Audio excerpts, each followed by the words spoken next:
นายกสโมสรนักศึกษามหาวิทยาลัยเชียงใหม่ประธานคณะกรรมการกองกลางหอพักนักศึกษามหาวิทยาลัยเชียงใหม่ตามลำดับถวายเครื่องบริวารกฐินและภัตตาหารพระสงฆ์อนุโมทนากรวดน้ำรับพรลาพระสงฆ์ประกาศผลรางวัลการประกวดขบวนกฐิน10:30 น.เสร็จพิธี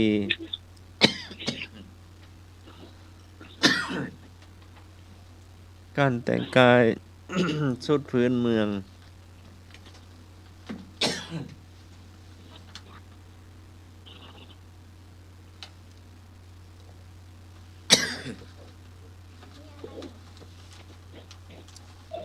เอาว่าไปเลยครับ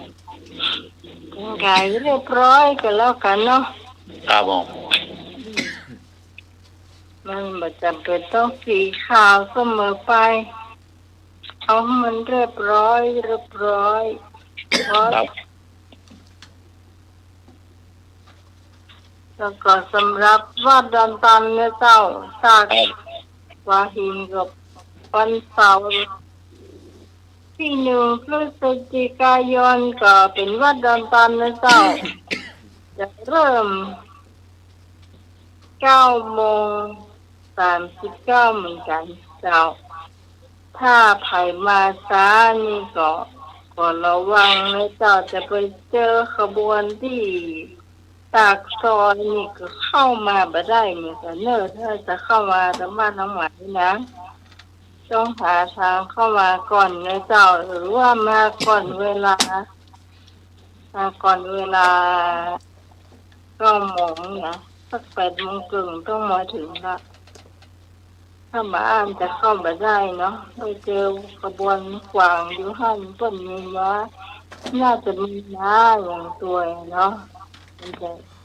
จะเป็นขบวนใหญ่เลยบนตั้งไว้ห้างนะเจ้าส่วนของเฮานี่จะถวายกันไม่ตอนเลยเจ้าครับของธรรมะเทียดกับของน้องกวางกิจกูลมูลชาและเจ้ารองประธานอันพระป่าในคราวครั้งนี้จะถวายไม่ตอนนำทีมโดยผู้อำนวยการสถานีนะเจ้าอาจารย์พระครูสมุยสวัสดิ์กิจโตนะเจ้าแล้วก็อาจารย์สมัครตัวนะเจ้าสุรินมสุลุงโตนะเจ้าสุลุงตะวันสุลุงภูมินนะเจ้าแล้วก็ตุโยตัวกันเนาะ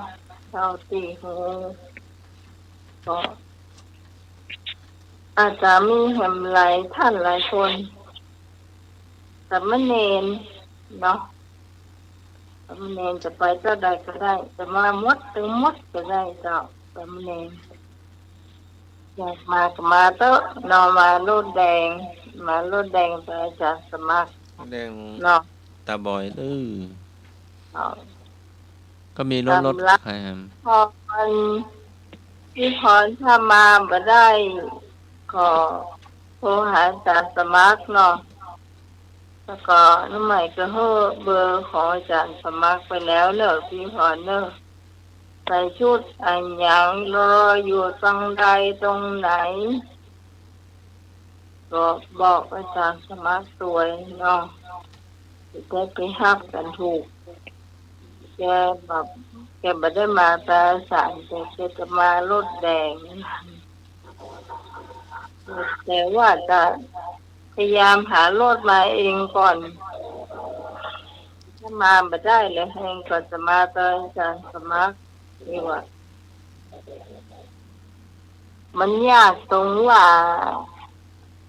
ที่จะมารถบ้านเฮานี่แหละรถสายแม่ริมมันมีเนาะสายที่จะมาดอนตันเนี่ยมันเหมือนมีเจ้า มันบ่มีรถรับจ้างเนาะส่วนใหญ่เพิ่นใช้รถส่วนตัว เช็คทางผ่าน มันแม่นแต่ก่อนนี้มีก่อนก็มีอยู่มันเดี๋ยวเพิ่นเลิกไปแล้วเนาะ มีรถพ่วงรถอย่างปากกองเองมีอย่างรถเตี้ยนั้นได้ล่ะนอน แม่นมัน รถพ่วงมันค่อยมีแล้วเดียวอย่างโยงยาเนี่ยสันทรายแล้วมันมีรถพ่วงเนี่ย อืม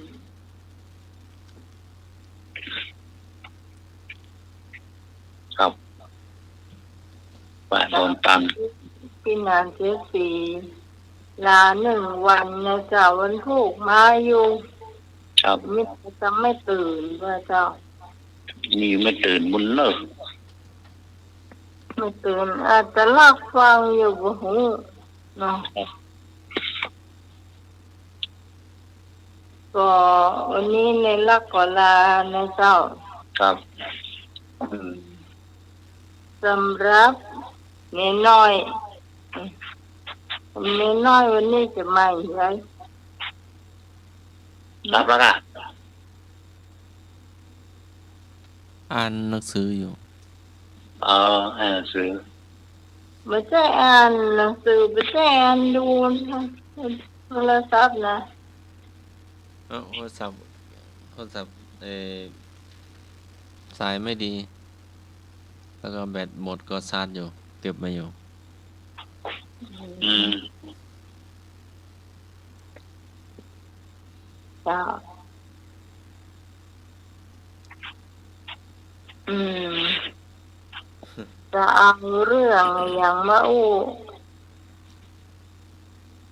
อาจารย์สมัครมีคำถาม ไม่แน่นะ ถ้าบอกว่าธรรมะก็ถ้าวันพุธจะไม่ได้ถาม ถ้าน้อยจะได้ทานอ่ะฮัลโหลทาน อาจารย์ที่ก่อนี่อ่ะ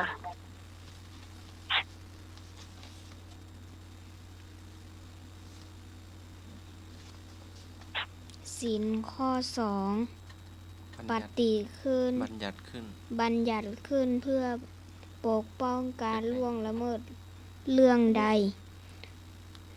กอไก่ ชีวิต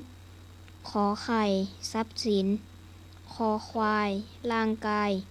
งองู จิตใจ โอ้โหง่ายมากเลย ง่ายมากเลย ถ้าให้น้ำไหมตอบเนี่ย ไม่ตอบดีกว่าเนาะเดี๋ยวคนอื่นให้คนอื่นตอบนะ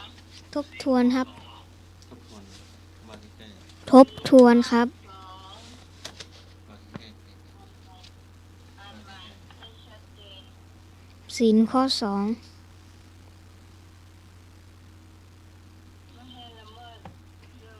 ปัจจัยขึ้นเพื่อปกป้องการล่วงละเมิดเรื่องใด กอไก่ ชีวิต ขอไข่ ทรัพย์สิน คอควาย ร่างกาย งองู จิตใจ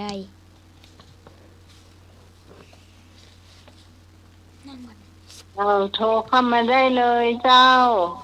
ง่ายมากเลย สิ่งข้อ 2 เจ้าง่ายมากเลย ง่ายมากเลย ง่ายมากเลย น้องไปรับแล้วครับ น้องไปหลับแล้วครับ เออ เออ อยากเทปแทน ตอบได้เลยครับ ใช่ไหมครับ 053 226 058 โอ้ไม่วะโอ้ไม่ที่มันได้ยิน บอกไงหนุ่ยก็ได้กว่า โอ้ไม่ที่มันได้ยิน ลุงไม่ได้ยินว่าไหม ศีลข้อ 2 บัญญัติขึ้นเพื่อปกป้องการล่วงละเมิดเรื่องใด กอไก่ ชีวิต ขอไข่ ทรัพย์สิน คอควาย ร่างกาย งองู จิตใจ งาน เลยครับ สิ่งข้อสอง เลยให้หน่อยตอบเลย ขอไข่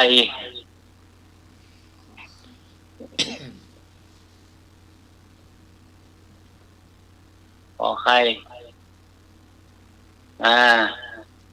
ให้หน่อยตอบผิดเขาจะว่าด อ่าอ่าอ่า เนาะถ้าตอบผิดเขาจะว่าด เจอเลยครับ นี่สำเร็จพิโป้ เจ้าเลิศ เปิดประเด็น เดินพอแล้ว เจริญพร เด็ก อ้าว ไอพรข้อใด ข้อสองข้อสอง งองูเนาะครับ ต้องเปิดไฟนะ งูงัวเนาะครับ พี่พรน่ะนะ งองัว อืม สมเรื่องบุญาวงศ์ เจ้า แม่หลวงเอาข้อใด ให้หลวงเอาข้อขอไข่เจ้า ก็ขอไข่ละก็สองข้ออ้างนะ เจ้า ขอไข่เนาะครับผม เจ้า ครับ ขอขวดก้า ครับ ให้เลื ผ อก ม ขอขวด พี่พรจ้า ครับ พี่พรตอบมาใหม่พี่พรตอบผิดพี่พร ก่อนเอาข้อไหน ก่อนเอาข้อขอไข่จ้ะ ครับขอไข่ เอาจับ โด ปี ย พี่พ โด ร ยลุงหนุ่ยเนาะ ตอบผิดตอบมาใหม่เนาะ โดยลุงหนุ่ยเนาะ จ้า พี่พรได้เลยพี่พรตอบผิดเนอะ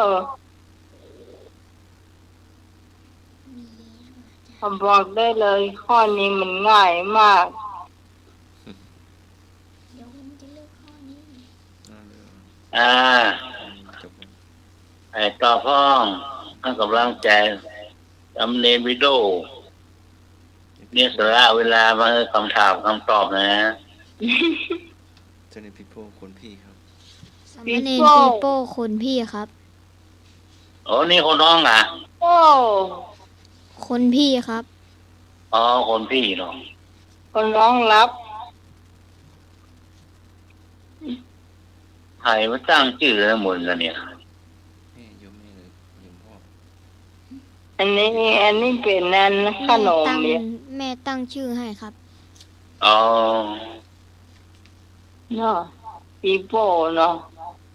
ปีโป้เป็นขนมเนาะ ขนมให้มากขนม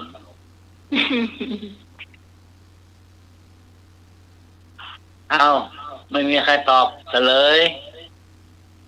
เฮ้ย ข้อขอไข่ พ่อใครเป็น ถูกต้อง ขอไข่แปล จ้า ครับ ทรัพย์สินครับ ห้ามขโมยทรัพย์สินเนาะ ครับ ว่า ต้อง ง่าย ทำกลางคืนเก็บไว้ดีๆเนาะ ต่อไป ข้อต่อไป ก็ต่อไปเล เว้ ย นจากการประพฤติผิดในกรรมตรงกับศีลข้อใด ในการ ในกาม กอไก่ ข้อสองขอไข่ ข้อสามคอควาย ข้อสี่ ทบทวน งองู ข้อห้า ทบทวนทบทวน ทบทวน เอาทบทวน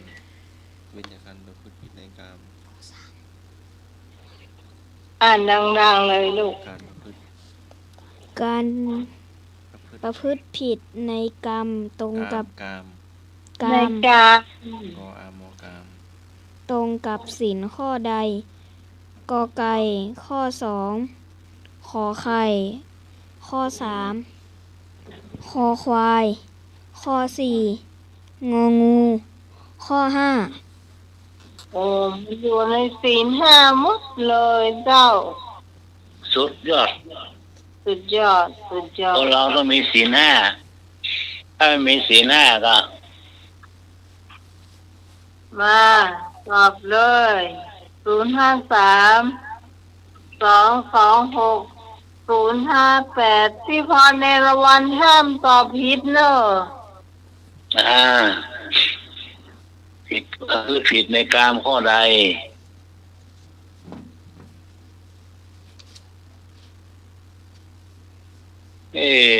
เกิดความเบื่อลืมเลยล่ะ มันอยู่ในศีลข้อไหน เชิญเลยครับ1 ถึง 5ได้5 ข้อนะถ้าได้5 ข้อเลยครบหมดบ้านเราต้องมีอย่างละก็อยู่กันร่มเย็นเนาะบ้านครัวก็หมายไอ้ก็อยู่ดี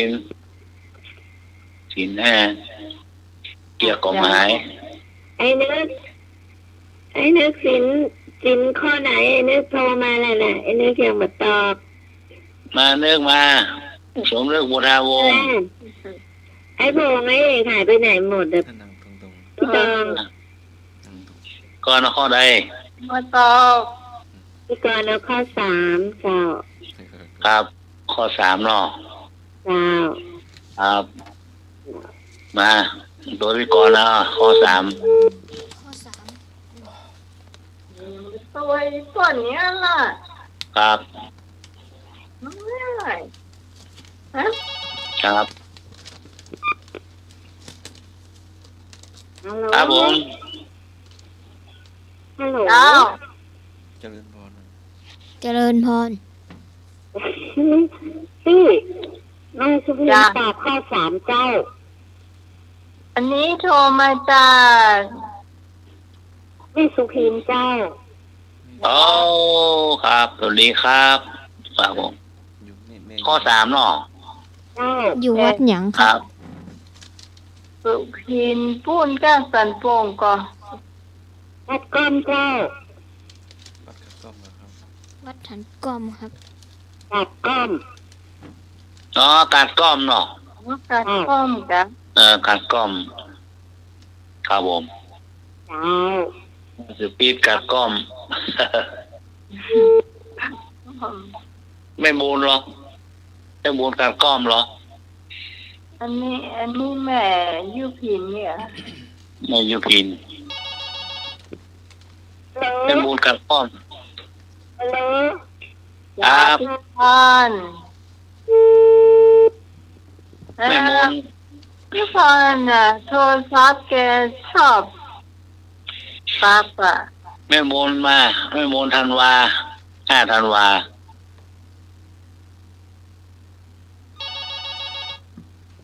พี่พรเนี่ยมาตอนได้ตอบแต่มันโทรศัพท์เปิดจะเหมือนกับ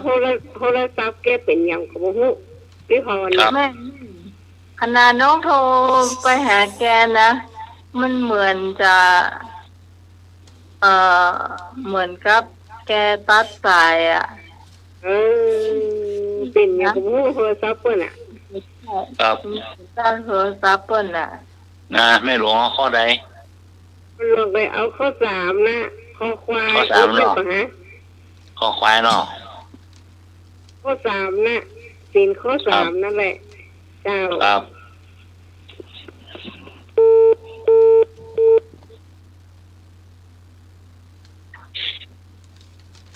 จำได้ไหม หมดยังครับ อันนี้คือไม้นี่ นี่ผมขอครับ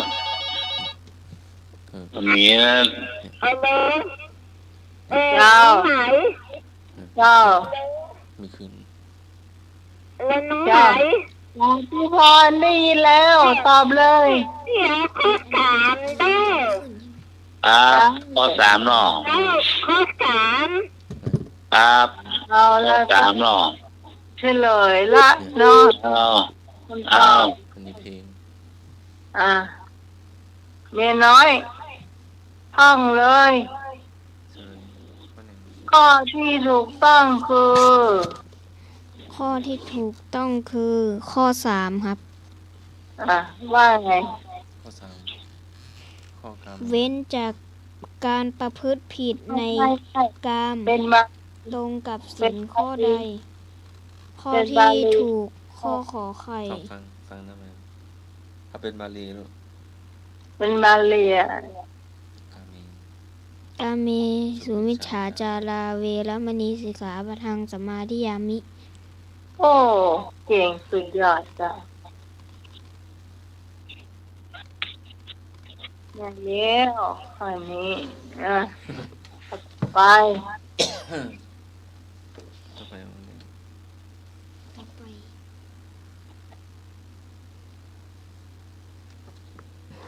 ว่าใกล้ๆไหม พฤติกรรมใด การกระทำเยี่ยงโจร ยิง กอไก่ปล้น ไอ ทบ ฮะ ทวนอีกบ้าง พฤติกรรมใดเป็นการกระทำเยี่ยงโจรอ่ะ กอไก่ปล้น ขอไข่ฆ่า คอควายกระทำชำเรางองูเมาสุรา ไม่ พฤติกรรมใด เป็นการกระทำเยี่ยงโจร ที่อ่านนะ ใช่ไหม ที่ ถูกต้องไหม ครับ พฤติกรรมใดเป็นการกระทำเยี่ยงโจร ครับผม เจริญพร เจริญพร ต้นลูกเดียวครับกราบนมัสการครับ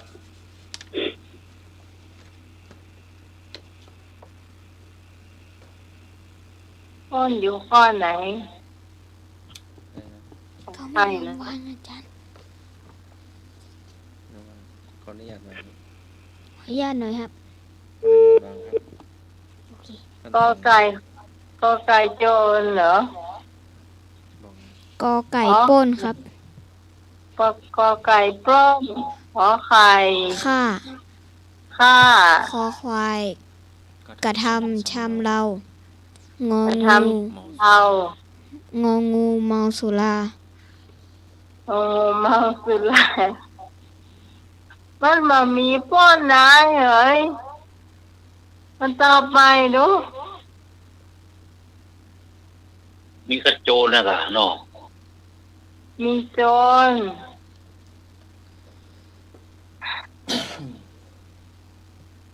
มันต้องอ่านคำตอบมันหลายๆรอบหน่อย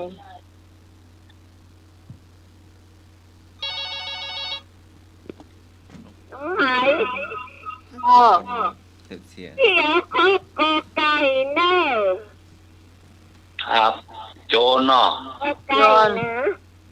โจร กระทำเยี่ยงโจรนะ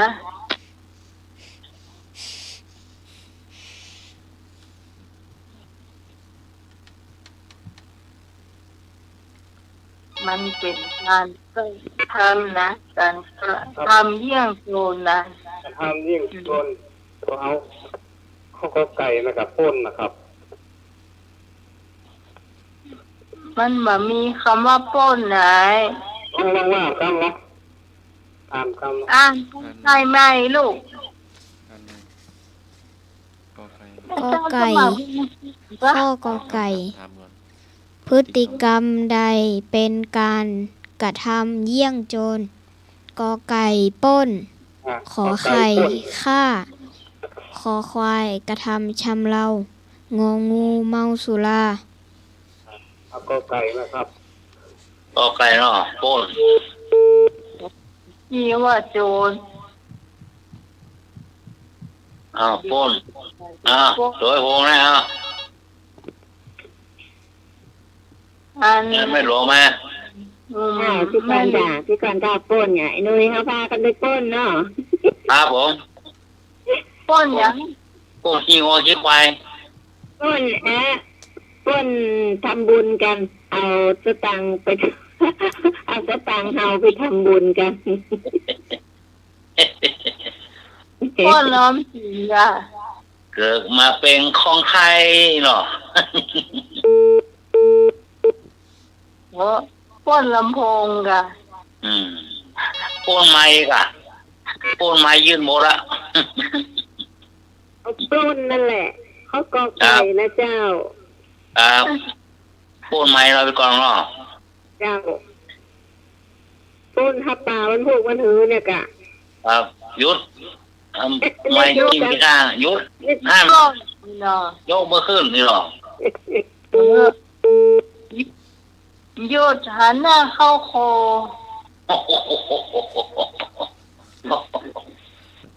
นี่คือการปล้งเนี่ย ครับผม ไอ้หมุนนะเจ้าข้อกอไก่เจ้า นี่แม่มนเนาะ มนมาแต่ แม่มนก็ไก่เนาะ มนมาแต่แม่ยุพินมาเห็นปะ แม่ยูพีนมากราบก้อม โอ้แล้วแม่นั่นมีไหนนี่ แม่เพนมาแม่เพนกาคิเล็กเบอ แม่ ร์ส เพ เก็ต นตอบคนเดียวยิ้มคนเดียวบอกเขาถ่านะต้องมาค่ะกดโทรศัพท์มาค่ะ แม่สังกะแปงแม่สังกะแปง แม่เรือนคำเจ้า สังกะแปงเรียนค อันนั้นดอยสะเก็ดปลา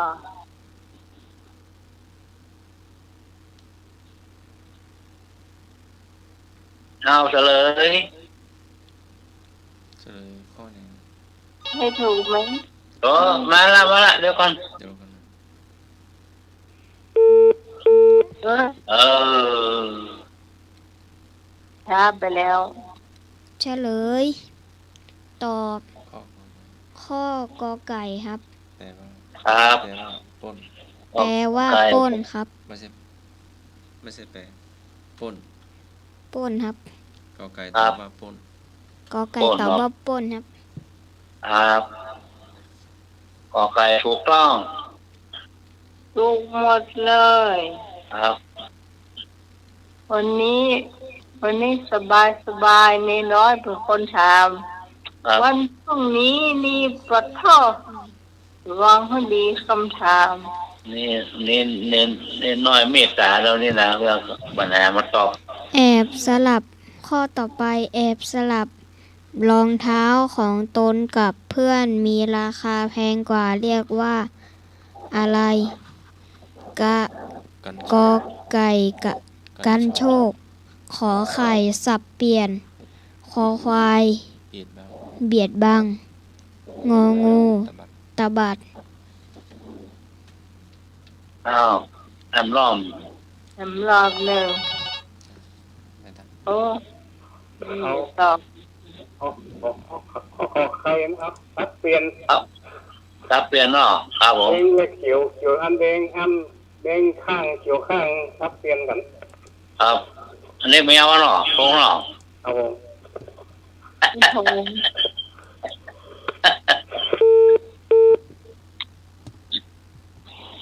เกือบตัวเก้าถูกเอาไปกินของเพื่อนแปลงเหียเออ จ้าพี่กรณ์จ้าพี่กรณ์ก็เอาข้อขอไข่เหมือนกัน อันนั้นมันแค่สับเปลี่ยนเนาะไอ้หนุ่ยดีกว่าเอารองเท้าเหน็บข้างหลังก้า ครับ มันแปลงลูกเส้นแก้วนี้ เกียกเน็ตแมวสวัสดเกียกอะเกียกไม่ไหนลูกครับผม มาตรการครับ มาข้อใดเอาเกียกคู่ใด มันรักเกลือกันนะครับเนาะ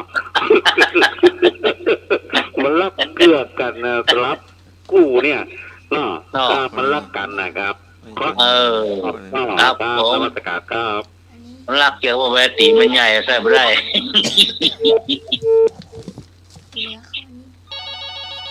เดี๋ยวก็เรื่อง ครับผมบ้ามแปรบุญนะ ไปแล้ว เจ้า เจ้าเอาข้อขอไข่นะ แน่นอนเนาะ แน่นอนอยู่แล้ว เสร็จ มีตัวก็มางามหัวเปิ้นยามเป็นรักเปลี่ยนเอาปืน รักเกิดมาเจ้าหมอเสื้อแซ่บ่ได้เฮ้ย อุตส่าห์เพิ่งทักมา สอง เออ เอามาใส่บ้านทำมากอบอยู่ โอ้โหโอ้ยงอก็งอง แม่บนก็เอาข้อขอไข่เจ้า ครับแม่มนขอใครเนาะ ไม่มดไข้หวยบอกแล้ว ขอใครเนี่ยมันรักเกี่ยวกันมาจะดีอ่ะ ว่าเล่น แต่เมื่อจะได้โคตรไม่โคตรเนี่ย สิไปว่าก็ มีเทมก็ คือ โอ้ใส่ถุงมาจะดีมาใส่บ้านใส่บัตรได้เนี่ยโอ้เสียดาย หน่อยนิดหน่อยอ่ะ หนุ่ยก็ส้มมันเอาตัดส้มมันออกอีกหน่อยเอาพี่กรณ์นั่นน่ะพี่กรณ์มันเกยกับพี่กรณ์ เป็นคำ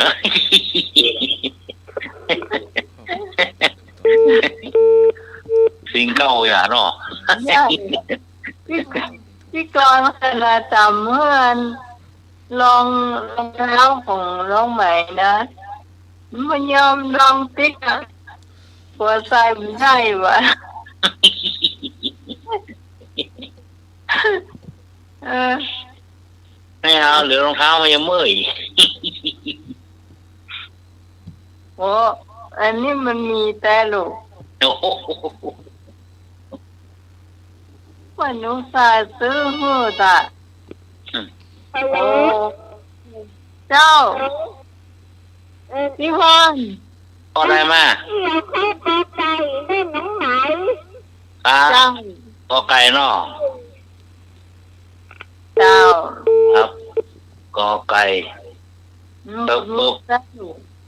มันอุตส่าห์ซื้อเกิดเพื่อโอ้ใส่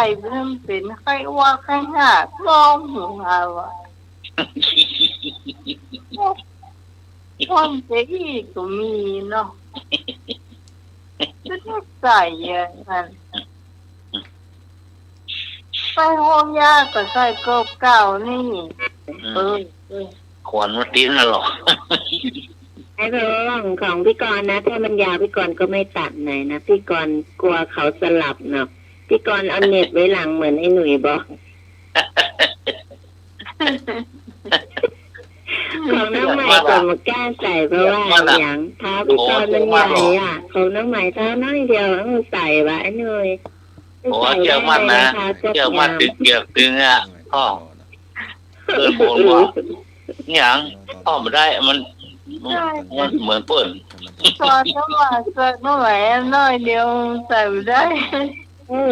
ใส่มาได้ไอ้ผมพี่กรณ์ถ้าพี่กรณ์จะสับนะพี่กรณ์มาตัดไหนมันยาวไปจ้างมันยังไม่ใช่เหมือนไอ้หนุ่ยห่อใส่ถุงแล้วเอาไปบ้านแล้วก็ใส่เลย ยังว่าที่จัดดี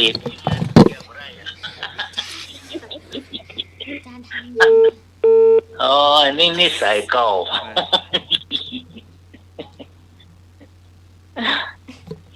เลย โอ้ เฉลย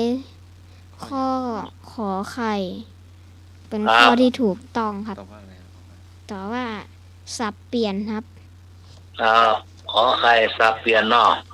ครับ ถูกต้องคน ถูกต้องหมดเลย ข้อต่อไป ข้อใดขัดหรือแย้งกับศีลข้อ 2 กเที่ยวผับ ขอ ชนวัว คอ ซื้อลอตเตอรี่ งอย่องเบา เอา ทบทวน วิชา วิชา ธรรมะ ขัดหรือแย้งเหรอขัดหรือแย้งกับอะไร แย้งกับศีลข้อ ข้อใด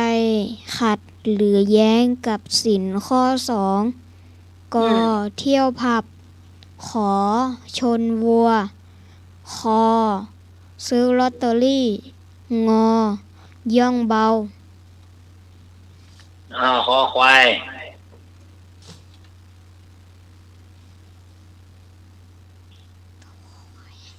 อัดหรือแย้งนะ คอควาย จ้าพี่กรณ์เอาข้างงองูจ้า ตอนงองูงูเอาคอควาย จ้า ไม่รู้เอาข้อไหน เดี๋ยวไปย่องเบาบ้านในหนูสักกรรมด้วย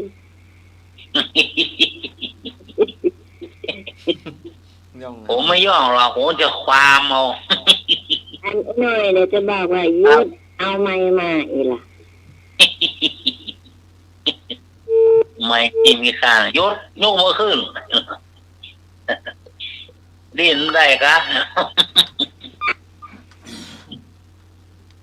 เอาข้างงองูเจ้า ครับผมงองูเนาะครับผม มันหลวงเอาข้างงองู ของงองูเนาะ ข้างงองูน่ะ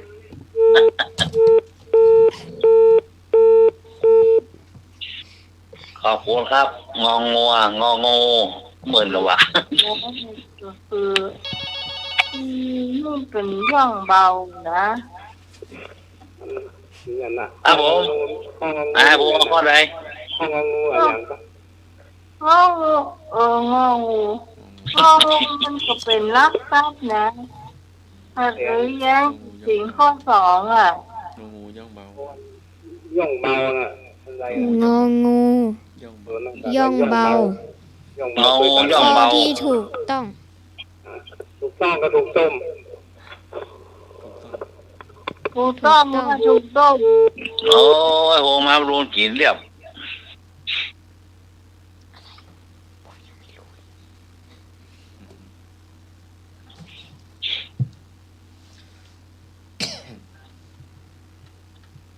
โหมากินเรียบโอ้ยังเสมอยัง ไปต่อได้อยู่ ครับต่อแทนต่อไป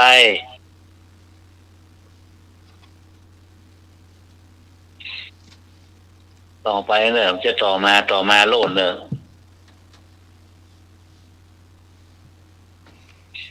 ต่อไป เอามา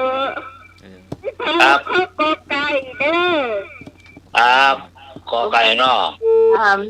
นะ หมดยังครับ ต่อไป ถามเพื่อ ต่อไป ครับ วิชาธรรมะ ครับ สังคมวุ่นวายเพราะขาดสิ่งใด กเทคโนโลยี ขอ ความรู้ คอศีล งอ ทรัพยากร ทบทวนหนึ่ง โอ้มันสม ท ม บ ติ ทวน ครับ สังคมวุ่นวายเพราะคนขาดสิ่งใด เทคโนโลยี ขอไข่ ขอไข่ ความรู้ คอควายศีล งองู ทรัพยากร รับรองตอบถูกหมดแหน่มาเลยเจ้า มาเชิญเลยครับ สอนจ้าพี่ก่อนเอาข้าวกอไก่จ้าให้หน่วยข้อไหนก็ตามใจเด้อ ผมจะไปตะโกนกะผมจะไปตะโกนคอควายกะ ใจไม่ เ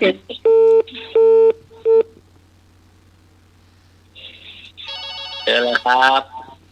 มา หยิบลักไปโดยเจ้าเจ้าประธาน อ่า หยิบลักไปอยู่กี้นะตื่นนี่นะ นะ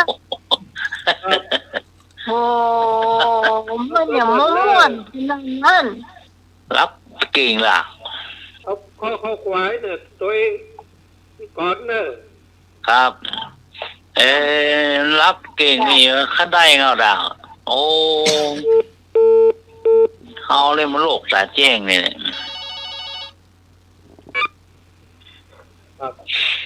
ครับผม ว่าเขารับจัดรายการได้ดีขนาดนั้น นี่คือการปล้น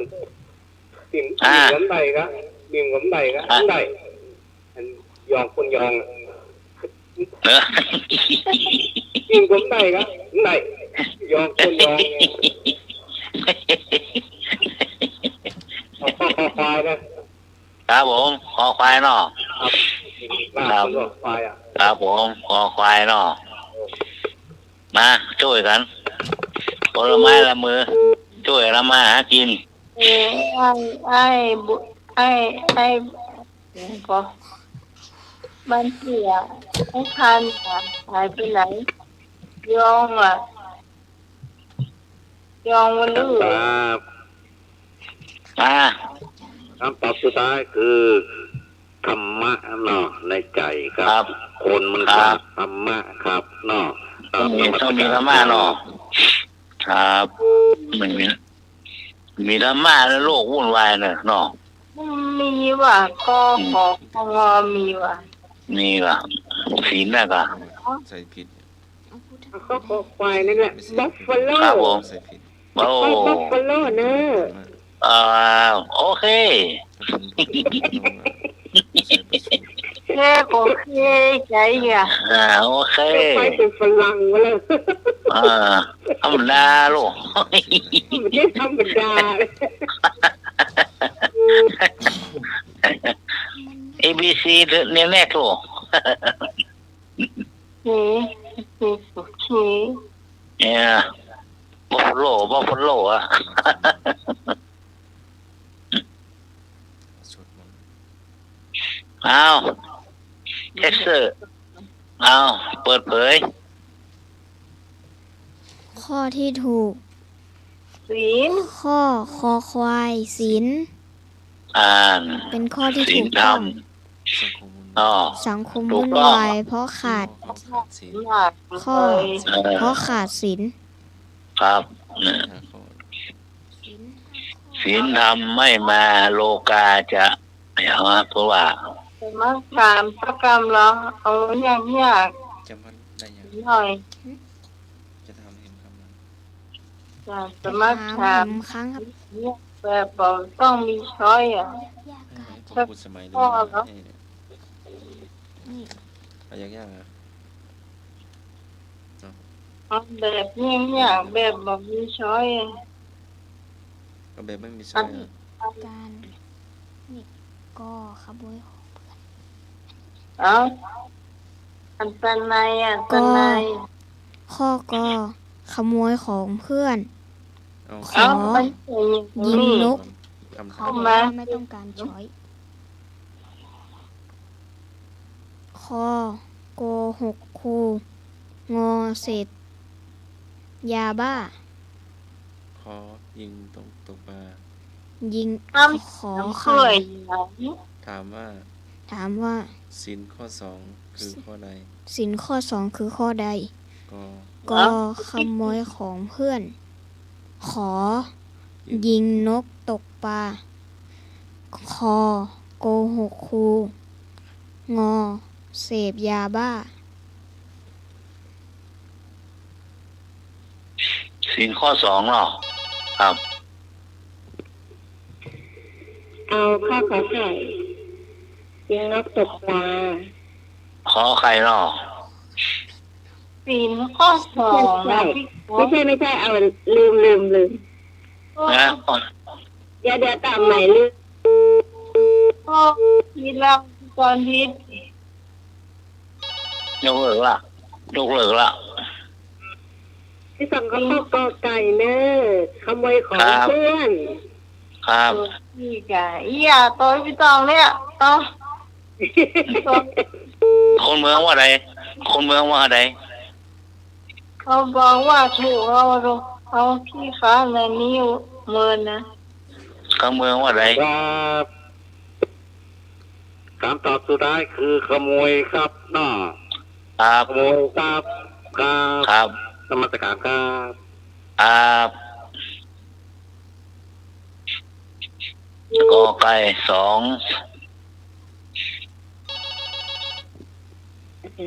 ครับ ครับ พี่กรณ์จะตอบข้าวขอไก่แล้วพี่กรณ์ตอบผิด โน่ กตกปลาได้ยังไงอ่ะ ลืมไปกำลังงานนึกถึงอะไรไม่รู้ เออ นกตกปลามันมีข้อหนึ่งนะ เอาเข้าใจ อืม รักของเพื่อนขโมยของเพื่อนจ้ะ นะถูกต้อง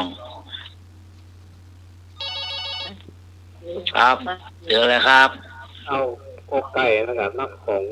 จมูกนะครับ ครับ นักของจมูก จมูกของเมืองว่าอะไรกับลากของเนี่ย นักของจมูกนักของเพื่อน กำเมืองว่าอะไรอ่ะ จมูกหมูนะครับเรียกว่านักอะไรกันแท้กัน นะ ไทยกับมง มาหลับ นักของเจ้าหมูนี่ใช่กัน กำเมืองอ่ะคือเมืองว่าอะไร หลับ ตอบว่าน้องตะลุยนะแต่ว่าไหน นี่ไปฉัน ดูอ่ะ เนี่ย กำเมืองว่าแมทของเพื่อนเนาะ แม็กเนาะ เม็ด มองมัน เม็ดมวย แม็กไปตัวมันแล้วมันแม็กนี่นะมันแม็กของเพื่อนนะ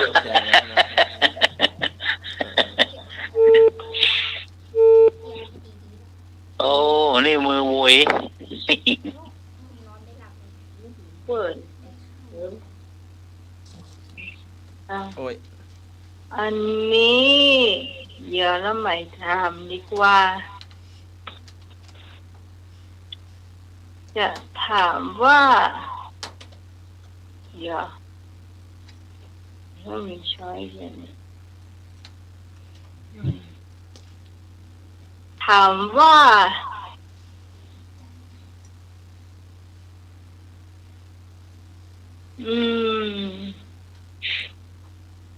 น่าจะต้องมีช้อยนะข้อนี้นะ มันไม่ต้องมีช้อยจะได้คิดเองบ้างเนาะ ธรรมะคุ้มครองโลกหรือธรรมะของเทวดา มีอะไรบ้าง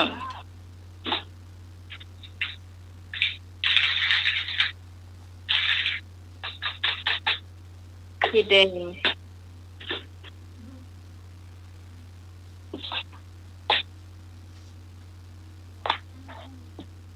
ยังก็ว่าไม่หรอก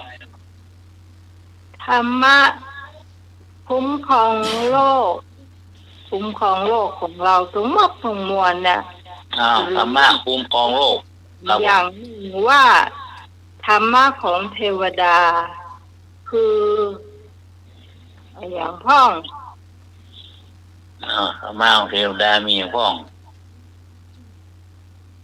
มันจะมีอยู่สองอย่างไปเฮอเลย สั่งข้างนอกกัน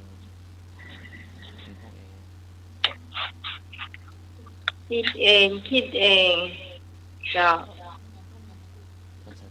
ธรรมะคุ้มครองโลกมีอย่างพ้องเลยเนาะ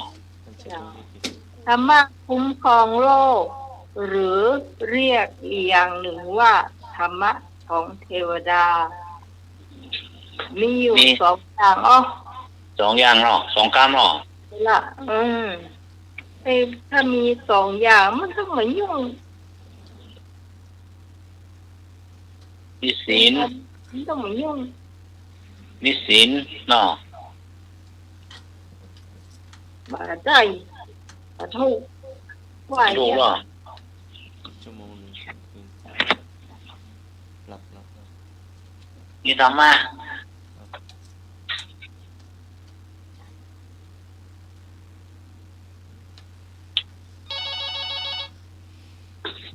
อะไรเจ้าน มัสการครับ มา คำตอบสุดท้ายคือความดีกับความชั่วครับนอครับนมัสการครับ อันนี้ก็ย่อมมาถูกเจ้า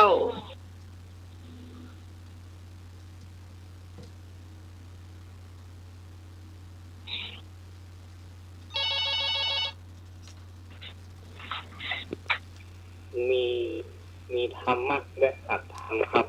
ถูกหรือเปล่าครับ อย่างก็เจ้า ธรรมะและอัตธรรมครับผม เยี่ยมไปทีพระเจ้า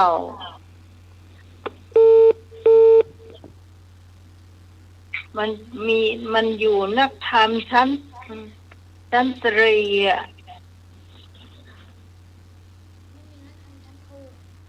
ไอ้เรียนนักธรรมชั้นตรีห้อง สติมีสติ อันนั้นมันข้อแรกเจ้า จ้าพี่กรณ์จ้าอันนี้พี่กรณ์ก็ไม่รู้พี่กรณ์ก็เดาเอานะเคยได้ยินเนาะมีฮิริโอตปะคือความละอายต่อบาปแล้วก็ความเกรงกลัวต่อบาปจ้า ถูกต้อง โอ้ เคยได้ยินแม่น้อยพูดนะ โอ้ จำเนอะอันนี้เป็นท้องสิริความรายแก่ใจลดสปะความเกรงกลัวต่อบาปบางทีเนี่ยข้อสอบอาจจะหลอกเราก็ได้ธรรมะคุ้มครองโลกหรือคนอาจจะถามว่าธรรมะของเทวดาคือข้อใดอ่ะที่จริงสองข้อเนี่ยมันแม่นถึงสองอย่างเลย ข้อใดก็ได้เอาข้อไหนมันถามก็ได้อะเราจะต้องตอบแบบนี้นะเจ้าเพราะว่าเต่านี้เจอมาทุกปีถ้าไปแข่งกับคนอื่นนะจะเจอทุกปีก็เลยจำจะขึ้นใจโอเคเนาะต่อไปห้าปีก่อนมาป่ะจะมาอู้กันแถม1 ชั่วโมงเต็มพี่กรณ์นะได้พี่พรนะแม่พรนี่ยั้งนะวันนี้นะ แม่หยัง แม่ก่อน 082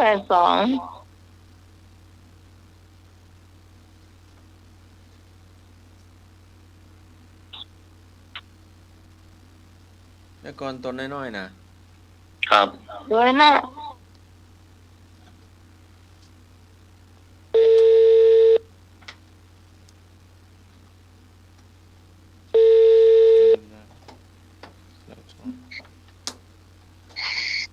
ค่ะนมัสการค่ะ เนี่ยจางเขารักบุญลานะครับ เวลาของวันนะอันไอ้หน่วยพรุ่งนี้กฐินที่วัดครับ ครับเพื่อนมีการได้ฟังแล้ว จ้า เดือนได้ยินจากสมัครก็ล่ะพี่ก็ตัวน้อยๆน่ะ อ๋อตัวน้อยๆอ่ะค่ะอาจารย์อันเหมือนปริมาตรตั้งเปียกฝนนะอาจารย์เคยเห็นไหมคะ เหมือนนั้นเหมือนเวทภาคก้น นะ รถเวทภาคก้นนะที่นั่น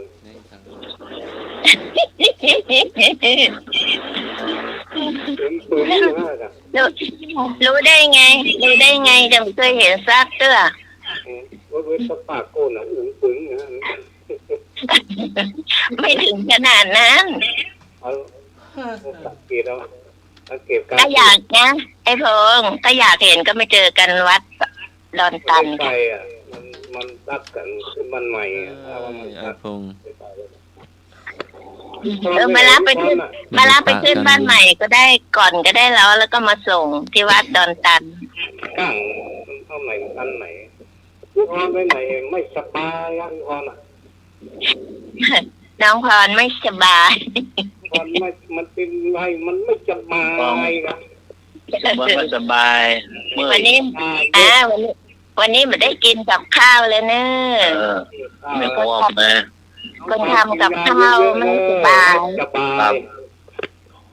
ก่อนเปลี่ยนวัดครับ ตอน เปลี่ยนวัดก่อน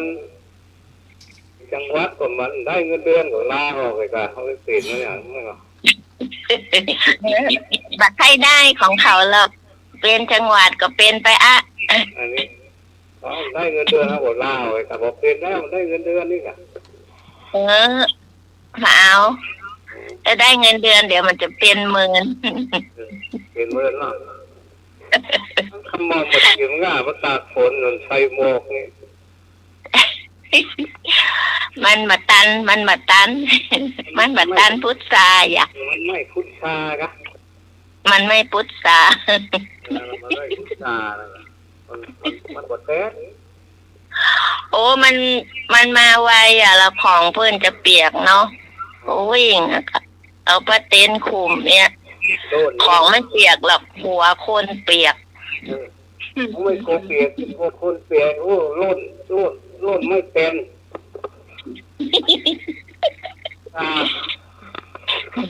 ไอ้พงอย่ามาเอาคนไทยรู้สำละ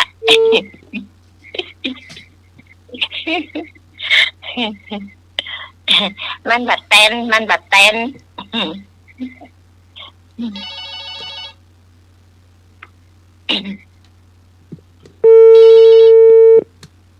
น้อยมีนิทานเล่าก่อนหรือว่าเสียเล่าก่อนเสียสั้นก็ได้เอา นมัสการครับหุ่นเพิ่นดีขนาดนะถ้าใครอยากให้หันนะไปวัดฝ่ายอินเตอร์เพิ่นหุ่นดีครับเนาะครับนมัสการครับ ไอ้ลง นี่ ได้ ทาน ยิน นะ แล้วก่อน นี่ลุงหน่วยเล่านิทานเรานี่นะ วันนี้นะวัน นี่เล่านิทานเนอะ ฮะ นิทานนี่เล่านิทานก็กรรม อ่ะ กรุณาตั้งใจฟังดีๆเนอะ จ้าจะตั้งใจฟัง นั่งเรียบร้อยเนอะ เด้ไอ้หนุ่ยเดี๋ยวจะเหมือนอาจารย์ในรักเล่านิทานป้ากันหลับหมด หรือฟังลองปากเลยกะเว้ยมันตั้งขึ้นน้ำมานี่หลับละ ว่าใจ นี่เล่านิทานเรื่องงานมีครอบครัวหนึ่งนะนานมาแล้วนี่สมัยเม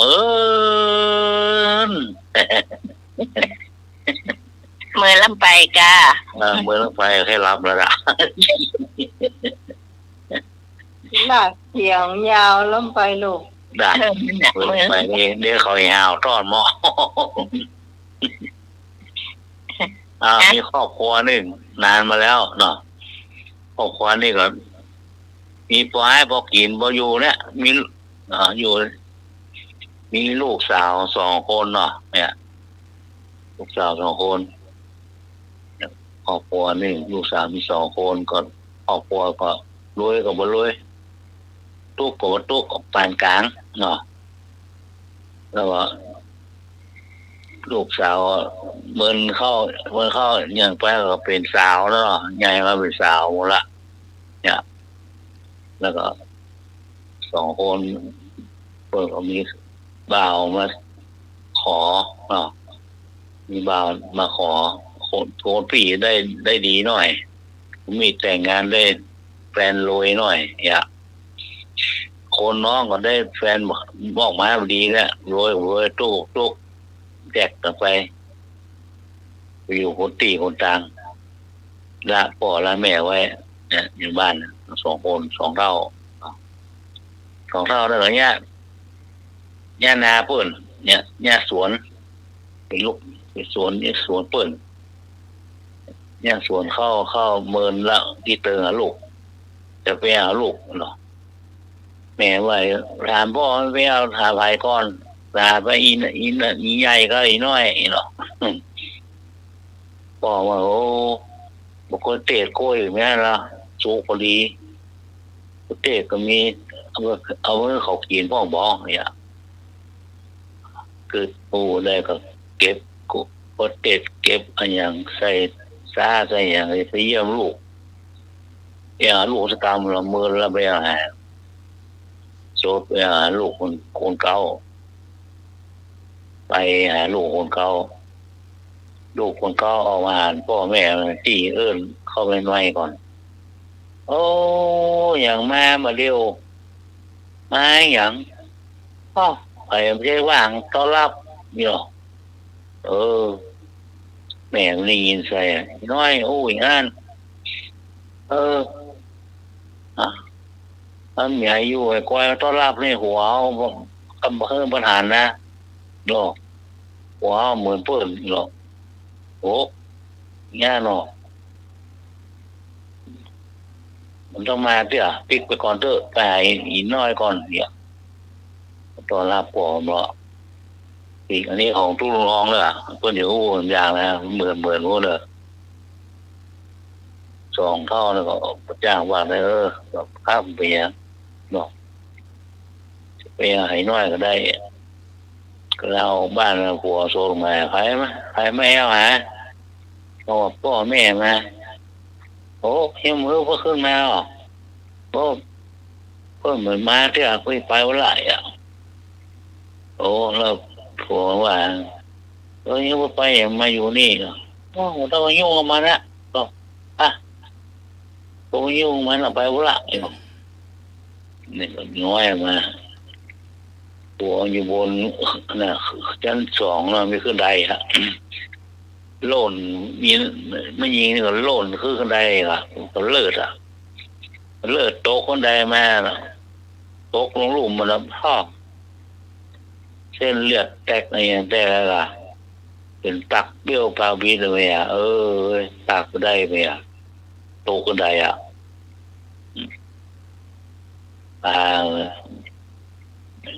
ด่าพ่อด่าแม่มือมาต้อนรับพ่อแม่อยู่เพื่อนเลี้ยงมาจะดีมาอยู่บ้านที่ยังมองบาปปวกอยู่เนาะเนี่ยนี่ก็จบไปเนอะตอนนั้นแล้วก็ไปขึ้นคนเดียวเนอะอ้าวแล้วก็ไปหาอีน้อยเหรอไปละนั่นเรื่องใหญ่หรอนั่นก็ไปขึ้นคนเดียวเนี่ยตัวน้อยก็ดีกะมันก็รอหาพ่อหาแม่นะมันมีต่อแหมน้อยนึงก่อไปหาพ่อแม่มาหาตัวน้อยแล้วก็ต้อนรับจะดีเปิดหาพี่มันพ่อแม่มันหมูได้นะมันโตคนใดเลือดโตคนใดย่ำตีนเตี้ยตีนเชี่ยตีนเตี้ยวตีนกระโปรงเลยไหลลงใดวะหัวบุกก็ได้ปากเบี้ยวปากวีไปนี่กะต้องเล่าว่ามันจบกะก็จะไปหาอีน้อยยังไม่ทันถึงอีน้อยไปจบได้จะตีน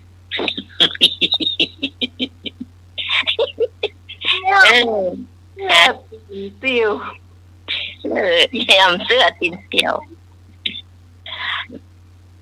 มันมีต่อมันน้อยนึงแล้วไอ้หน่วยอันนี้ไม่ใช่มันรู้ว่าของตู้ลุงทองหรือว่าของอย่างของตู้รองเลยล่ะเปิ้นอันนี้ไปก่อนได้ยินที่ไหนมาไม่รู้มันมีอย่างน้อยนึงเขาว่าอันพอดีลูกสาวนั่นนะมันตายเนาะแล้วก็ลูกเขยน่ะก็เอาพ่อเอาแม่มาเลี้ยงอย่างดีเนี่ยมันเนี่ยเคยได้ยินนะแต่ไม่รู้ว่าของตู้ลุงทองหรือว่าของใครมันฟังผ่านมาเนาะครับแม่อันเนี้ยก็ได้ยินมันมีคติมีกันนี้ดีนะเนาะใช่แม่เลี้ยงมาจนใหญ่ครับแต่เปิ้ลบอกว่าถ้าเวลายังอยู่เลี้ยงยังคนนี่ก็ให้ดูแลอย่างดีครับแต่ถ้าท่านตายไปแล้วก็ทำบุญอุทิศส่วนกุศลไปให้เขาอีกครับเนาะไม่ใช่ให้หรอเนาะไม่ใช่ว่าตอนอยู่เนี่ยมันคอยดูแลแต่ว่าพอตายไปนี่โอ้ยให้จะเป็นจะตายตัวนี่ตู้เจ้าว่าแล้วก็ให้ดังขนาดเดียวว้าวให้ดังบังเตือนให้ดังบ่ต่อกันนั่นซอกันนี่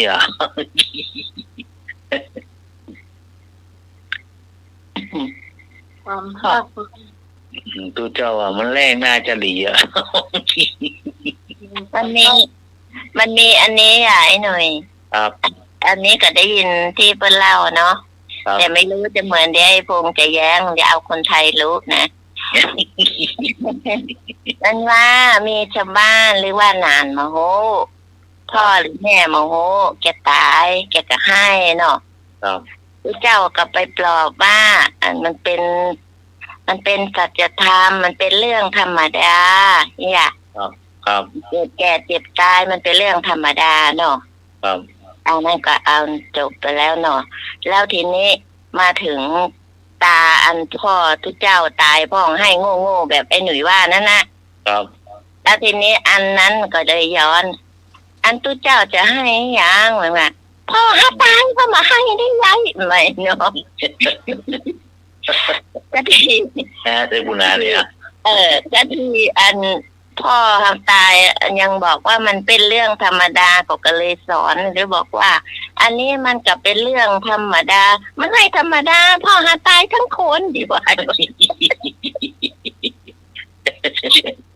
เจ้าบุญนา สอนเปิ้ลนะทีนี้เปิ้ลมาสอนตัว ไม่ได้หรอก ได้ให้เดี๋ยวห้านว่ะ แม่นก่อยผม ก็ยังเพลงน่ะขี้ลืมเพื่อสารสมัครหรือหาเพลงอันใจใส่แซมไปบนอย่างก็ที่ขายลำไยว่าขายลิ้นจี่ที่มันเอาลำวงมาบนแกะมาจะเอาถ้าได้หลายแสนจะเอามาลำวงคนดีๆแคบมาแก้บนเนี่ยถ้าพี่กรณ์ได้ยินพี่กรณ์จะขึ้นหัวมีนะ ที่เขาเอากระเทยมานั่นกะ อันนั้นมันได้เหมือนกันน่าปวดใจว่าแต่มันได้ไปถึงเป้าเลยเอาเนี่ยคืนหุ่งชาวบ้าน ประธานครับบนเจ้าตี้เปิ้นห้องบนเจ้าตี้ เจ้าตีชื่อเพลงเต็มมันอะไรอย่างบนเจ้าตีมันมีบนหลายอย่างไม่อย่าง ใช่อันนั้นมันอันกระเทยมันก็เดือดแล้วมันสาวบาปมันก็ว่า ชาวบ้านคือหุ่งกูแต่งผมตั้งแต่เช้า เสียว่าใจนี่มันอะไรแล้วเอาบอก บาป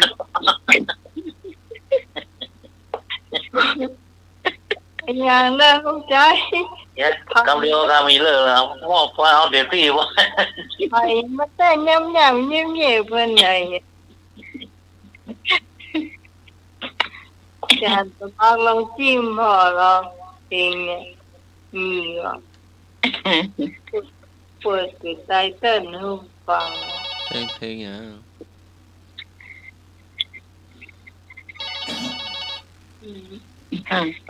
มัน ใจค่ะบน บนไว้ เจ้า เท่า ตี ใดก็บนไว้3 แสน 2 แสนเลย2,600มันเอากระเทยมาเต้นนะ นะเองอ่ะ มันยืนเองอย่างไอ้ผม 3 แสนละขายได้2,600อ่ะถ้าได้3 แสนมาเอาสาวๆมาเต้นนะมันได้2,600มันเอากระเทยมาเต้นเลย เดี๋ยวชื่อเพลงมันชื่ออย่าง ฮะ ชื่อเพลงชื่ออะไร เองแก้บนเลยกะ เพลงแก้บนอาจารย์สมัครจิ้มมาแล้ว โอ้ได้บนได้3-4 แสนเลยนะ ปีอ่ะ เพลงแก้บน ได้2,600อีก ปี ลองจิ้มมาแล้วว่ามันขึ้นเหรอ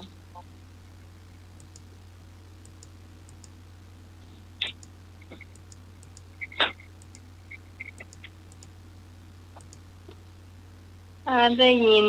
ไตเติ้ลดนตรีมันก็จะหัวพี่กรณ์ไม่เคยได้ยินนะแต่เราเคยได้ยินนะเขาให้หัววิจิตรต้อง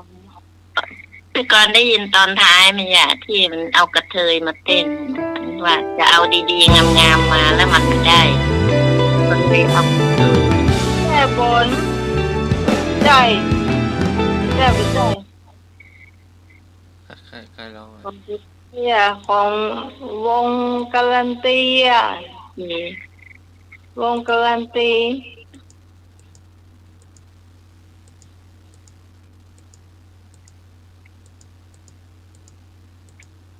ยิงกำเมืองอ่ะ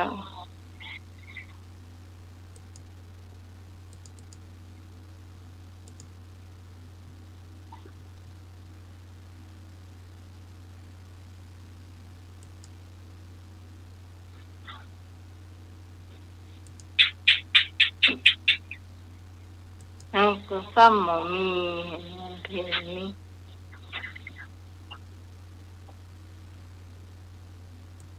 อยากมานั่งสารแสะสารข้องเบาเขาเพิ่นแล้วกาปีนี้ลำไยลำเยยนั่น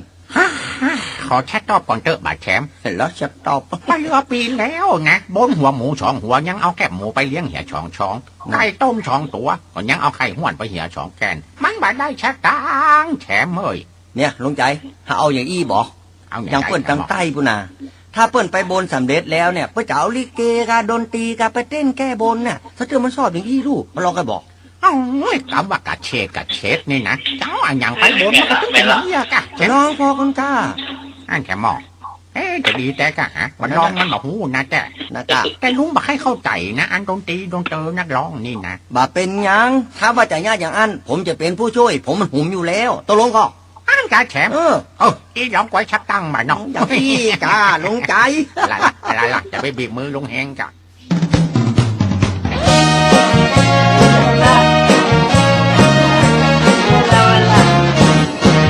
นั่งหน้าชานแปลงหน้าบ้านหน้าดีโบนเจ้าที่หวังจะได้เงินแสนนั่งนึกงำพึมพำกลับไหวขอพลลำไยนั่นหน่วยใหญ่ขายแป้งจะแก้บนโดนตีแดนชื่อสาวเชฟเทเลนเดอร์เต้นไอเราบิกแดนขอไปบอก ใช่ เงินละ แอบค่อยๆมาเอ้าจะมาบนเจ้าตีเพิ่นชื่ออันยังบอกหูบัดแก โอ้กะเจ้าตีทั่วไปในชื่อหมดอ่ะ หูได้อย่างไรแก ลองว่าลองบุญเอา ถามเพิ่นปล่อยหน่อย ฉันมาเปิดเต็มเพลงอ่ะลองเปิดดิ เฮ้ยเจ๊ให้ลูกมันเจ๊ หลวงพ่อเล่น ลุงใจ เอ้ยเจ้าตีเจ้าดีน้องที่ชักคิดทั้งหลาย วันนี้ลุงใจจะมาบักบนหนไว้ย่างไม่เนอะ อาจารย์ถ้าจะลำคาญอาจารย์ เอา ต้อง ไว้ เปิด ปีนี้เฮ้ยลิ้นจีลำไย อาจารย์อาจารย์เปิดแล้วแก บักกินบัดแตกบันล่วง พระครูสมัครขาวอย หมดกันแล้วกันว่าอันเตอะฉันลุบเลยก็คือขอให้มันได้ชักถามแฉน เป้าหมายเดิมนะไอ้เตอะ แล้วลุงใจจะมาแก้บนด้วยการเอาดนตรีมาเล่นเอานักเต้นมาลำเอาชาวงามมาเป็นแดนเซอร์หุ่นชาเลนเดอร์เทพบ้า อันนี้ตัวอย่างเนอะอีกหน่อยมานี่มานี่โอ้ยมานี่สวัสดีเจ้าตี้เปิ่นหาลูก สวัสดีเจ้า เชียงวานหรือเปล่าเจ้าตี้ แล้วลุงใจบอกเปิ้นได้กะจะนุ่งสั้นๆนี่กะ โอ้แน่นอนค่ะ1 วัน 1 คืนเต็มจะไปลืมนะจ๊ะคุณเจ้าตี้ที่เขาลบชามแฉนตามเป้าหมาย แล้วเจอกันใหม่วันแก้บน ปะแชมปิกปะน้อยปิก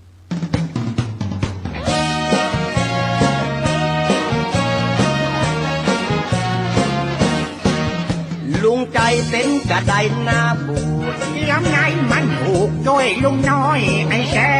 ม มันเป็นไปตามธรรมชาติหมดความสามารถอนาถเหลือแสน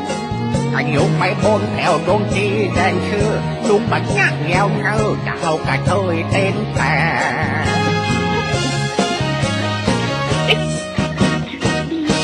โอ้ลุงใจอันนั้นไผ่ล่ำเหลือนะแต่งตัวหยาบหยาบพอเหมือนเปิ้นปล่อยผีไปเหี่ยว โอ้ยพอแดนชื่อมาเต้นแก้บนนางดาวแฉม ปานใดลุงใจว่าจะเอาแดนเซอร์เชฟชาเลนเดอร์หุ่นบะบะไม่ใช่ว่า มาถึงเป้าบนไว้ชามแฉนน่ะ ได้ตัวใดอ่ะ 2,600เอาแดนชื่องามหุ่นดีๆค้น800ก่อน อันนี้คนร้อยชาวแฉม นี่เต้นกี่ชั่วโมงเนี่ย เขาใกล้ว่านะครับอ่ะมาฝนฟ้ามาเต้นตัวกันลูกอันแล้วลุงก็จะเมือก่อนเนอะมึงขนคว้าด้วยเขานี่เนอะแชมป์เนอะ โอ้ยังเล่าอยู่เนี่ย อ้าวใกล้โบนไหนยังก็ได้เปิ่งหยา ไปยะดาวอย่ารวดเต้นด้วยก่อนนะหลวงใจเนอะเอาก็เอาพร้อมหรือยัง เต้นเลยบ่เจ้า จะเต้นก่อนแล้วเด้อ มาย่ามตีนกูเนี่ย เอาโซโล่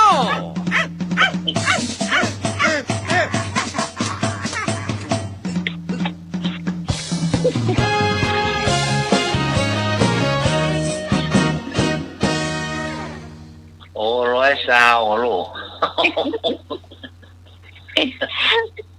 เอาข้าวยอดวันเดียว3 บาท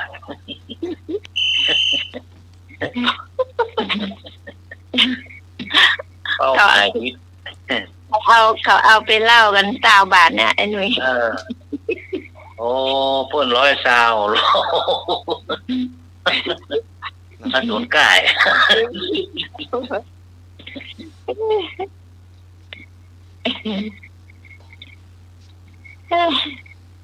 ขอบคุณอาจารย์ที่เปิดให้อาจารย์รู้ครับ อาจารย์ถ้าจะอารมณ์คาญอาจารย์สมัครหามาป้าสักเดียวเปิดคนเดียว คน101ภาษาเพลงกับเมืองอยากว่าอ่ะ เลย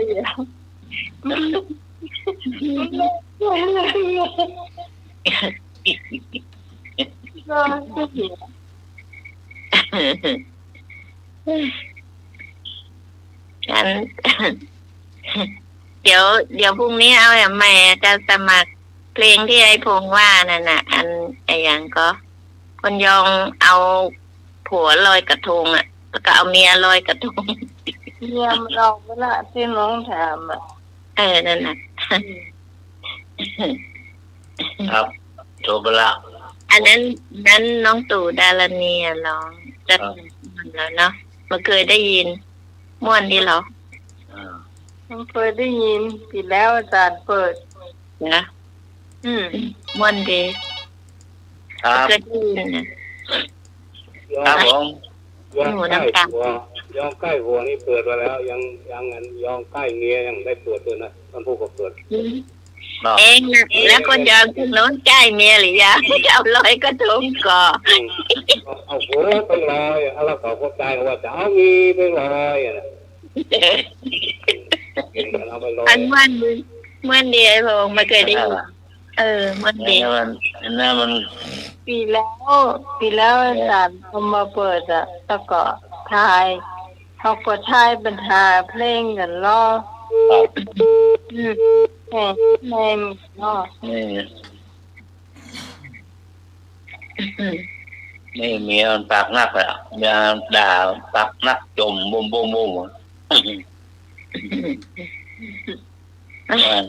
พื่อนว่าเนี่ยสวกปากนักปากตาเรา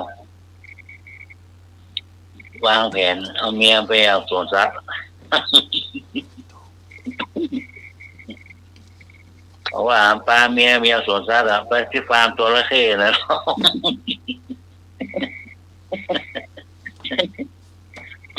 ว่าอย่างพาไปที่ฟาร์มตัวละเข้สวัสดิ์ตัวละเข้ตัวใหญ่อย่าง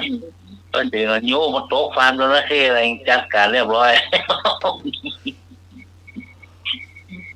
ถ้าเมียมันหูตันหรอ เมียมันโยเมียลงมาอยาก หูตันทำไป เพราะว่ามันดูนี่มันโยเมียลงมาฟาร์มจระเข้ตุ่มแบบก็ตกผสมจระเข้ไอตัวแตกตีต่างๆอย่างตัวหนึ่งเเฮ้ยมันไม่แน่จริงลงมาเว้ยหนีเว้ย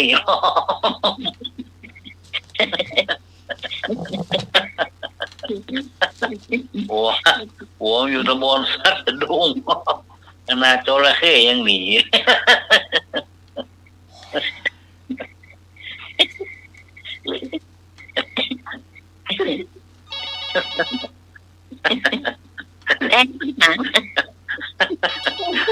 โยก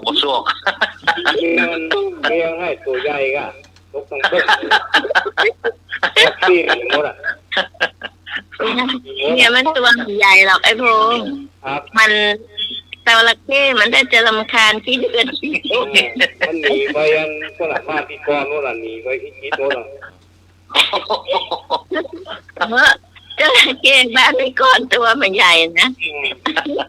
หนีไปที่ เปลือนว่า มันไม่อยู่ที่ มึงพาไปเลยไปเที่ยวสวนสัตว์พาไปดูที่ฟาร์มจระเข้มึงก็พาไปตัวใหญ่ๆเลยไม่ถึงก็หยิบผักมาลงมาเลยหรอโย่เมียเรามาท่อมจระเข้สะดุ้งแตกของตีตาตัวนั้นเอิญมาเฮ้ยมันไม่แน่จริงไม่ลงมาเว้ยหนีเว้ยหรอตะเข้ปลากันหนีกลัว ตัวมันให้ด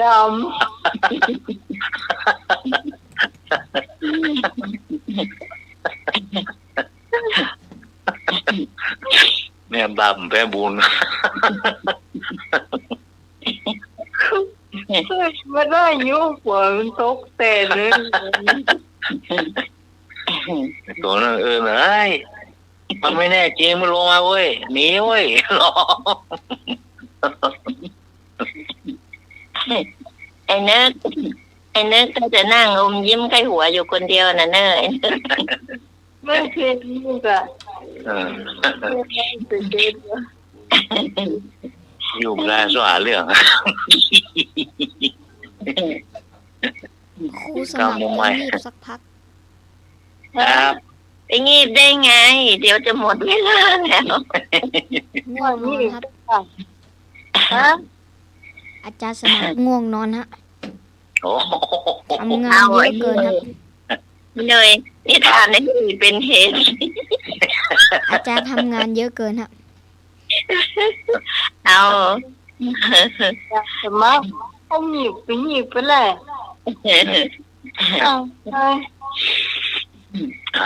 จระเข้จบไปละหนึ่งเรื่องเนาะ ให้พงษ์มาเล่านิทานนั้นของ พงมาขนาดจระเข้ยังการนะเมียมันสวก ของตัวลุงทองอ่ะต้องไอ้พงษ์เล่า ก็ ไอ้นั้นอ่ะไอ้หนุ่ยเดี๋ยวเคยได้ยินนั้นตัวลุงทองเล่าเรื่องโจรไหม อันนี้ โจรไปปล้นอ่ะ ปัจจุบันกับยาคนยองแล้วก็ยับกัน นั้น ดีนะ ไอ้พงษ์เล่าถึงจะเปิง ก็ที่อันยองแล้วก็ยากระดูกกระดิ่งนะบีมผมได้ก็ได้ยองคนในกรุงเทพเราเนาะ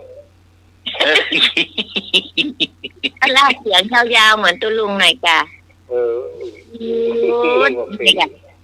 วิก็หาเนี่ยไผ่เมียไผ่ที่ว่าเมียไผ่โอไผ่ที่มันย่อยมันปากยุดแล้วนะมีก็หานะตังที่ก่อนเป็นย่อยก็ ฮะ เป็นย่อยก็ มาย่อยไหน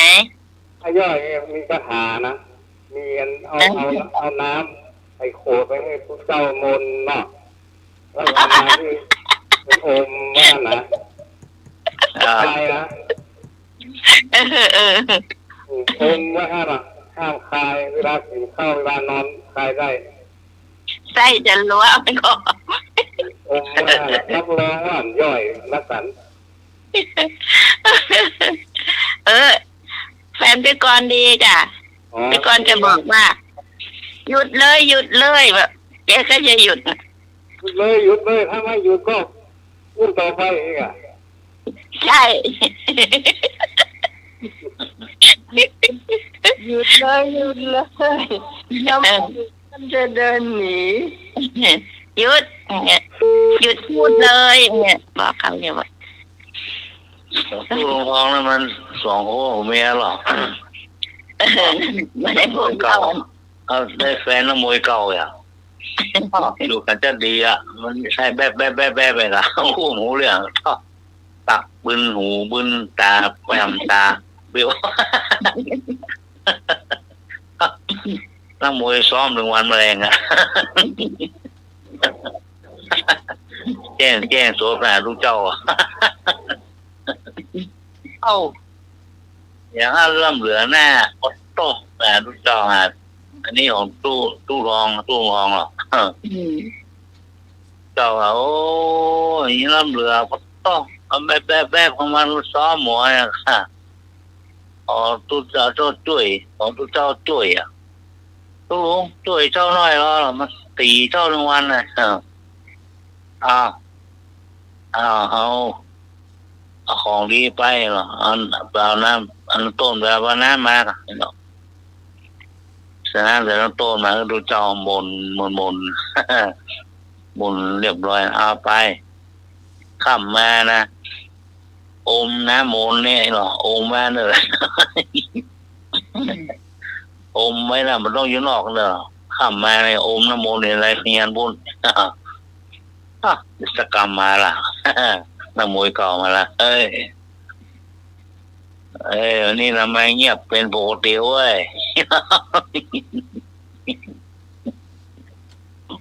เเมียดักที่ดักปิ้งไว้แน่จริงเลยเว้ย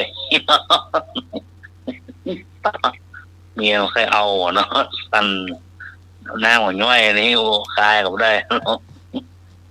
มาสั่นหรือห้องตายเขาว่าละก็อีเท่า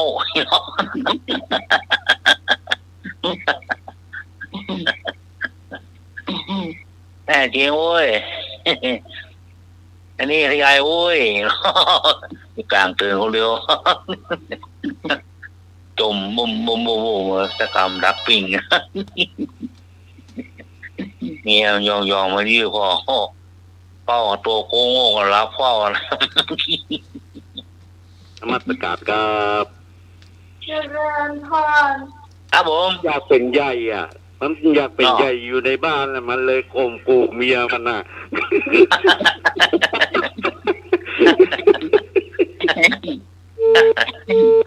โดนหลายเทื่อแล้วค่ะ วางอย่างม้วนดีอันนั้นแถมอันละอันไอ้หนุ่ย ครับ ที่โจรจะปล้นไปให้ไอ้ผงเรา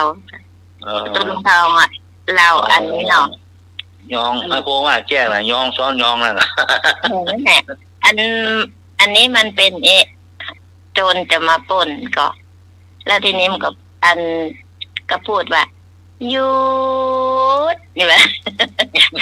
อันนี้เสียงตัวลุงทองไผ่นะนี่คือการปล้น มีเงินเท่าใดเอามาให้หมดอีกละเนี่ยต้องให้ไอ้พงพูดนะมันถึงจะเปิงคนไทยพูดเปิงไอ้พง อยากกระยุกกระยิก นี่คือการปล้น มีเงินเท่าใดเอามาให้หมด พูดมันเหมือนได้เหมือนตัวลุงทองเนาะตัวลุงทองอุตลกอะลูกโอ้ยอย่างมากกับไข้หัว น้ำหูน้ำตาไหลหมดตาฟังม่วนดิ ลูกน้องนักเนี่ยน้อง เยอะ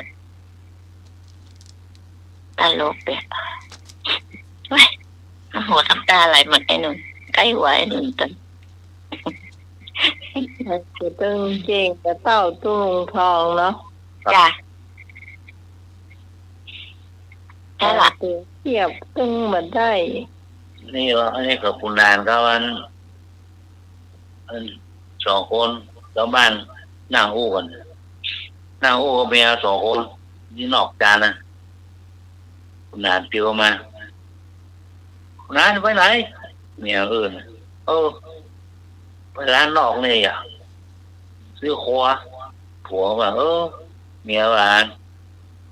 พ่อมันกลางไปปันมาคุณนานทราบคุณนานไม่แรกไม่ร้อยเลยอ่ะ อย่างไหนก่อนปักตังไปปันแรก100เดียวอ่ะเนี่ยแรกมา100มาเลย มาอู้ถูกแล้วมันเหรอ คุณนางว่าเอาใบ100ค่ะ100เนาะไป50เอาเบาเลยเหรอเดี๋ยวมาเลยเหรอใบปันหรือคุณนางไปเตียวไป ตำมาเข้ามาละว่าต้องโอ้ให้แล้วเนาะให้แล้วกะ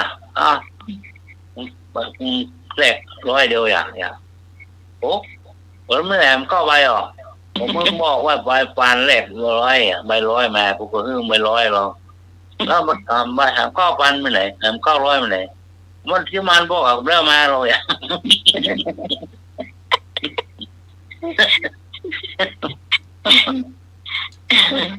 อันอู้มันถูกแล้วไม่ก็ไอ้หน่อย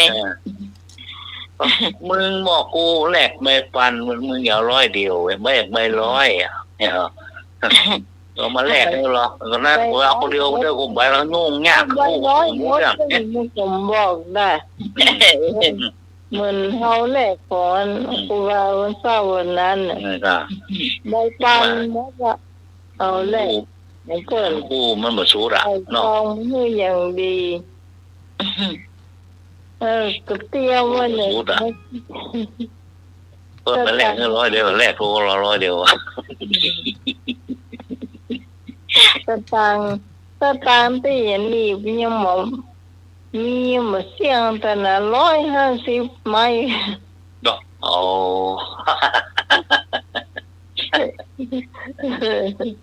ไม่มารอแล้วเนาะไปบ่ปอนอันเนี่ยคนตานแหม4ก็เนอะ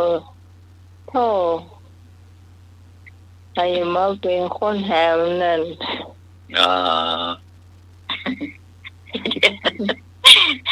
เดี๋ยวให้เน้นน้อย4ตนตามเนี่ยพวกน้ำหน้าโดยพ้อนเลยเนาะเน้นพวกน้ำหน้ากันจะนั่นแหละเอากดเอาอันที่ถามนั่นแหละนำมันมีใครแล้วมันมีใครหามโดยฟ้อนโดยทอดไม่หมดเนาะจ้ะนะเดี๋ยวเขาจะพอแต่อันในขบวนนี้ขบวนเดียว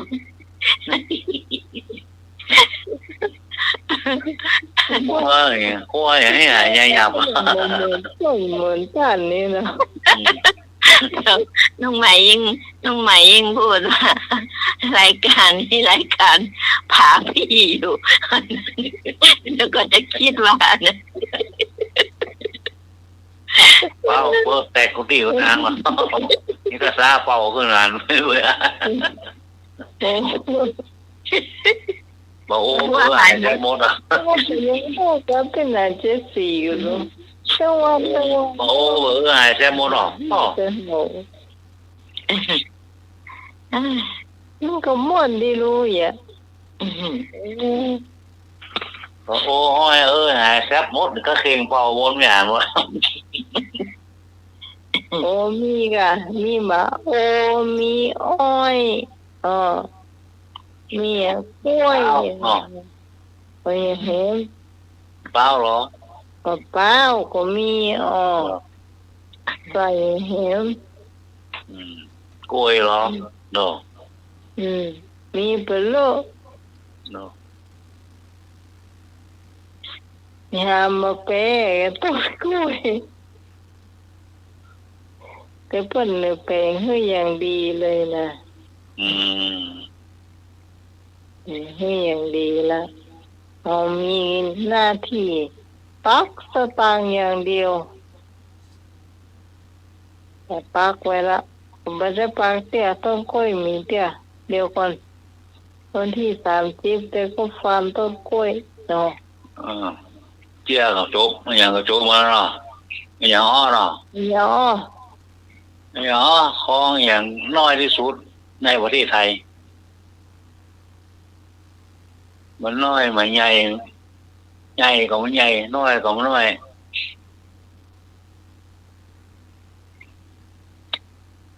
อันนี้ปัญหาต้องเอาอันบดินกี่หรือว่าไม้นัด3อันเนี้ยเนี่ยเราจะลบกัน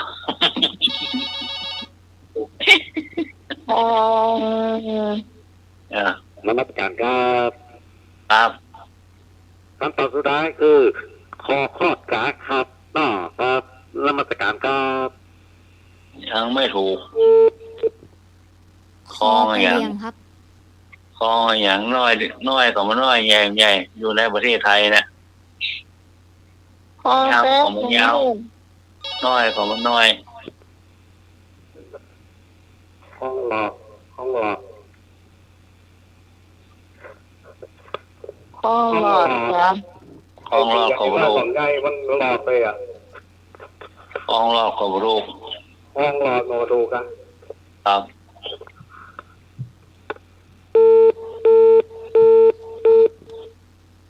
มันจะเจอบดินจีหรือว่าไม้หน้าสามเนี่ยอ่ะน้องไหมไหมจะเอาบดินกีหรือพี่เอาไม้หน้าสามอ่ะ อยู่ในกรุงเทพเนี่ยคลองนี่นะคลองนี่อยู่ในกรุงเทพนะ คลองแสนแสบ ไม่ถูกคลองเสือแซนใหญ่ยาวกับพระโทษสุดแรงสุดบามา ใหญ่แล้วเดี๋ยวนี้ออจ้า คลองตัน ไม่ถูก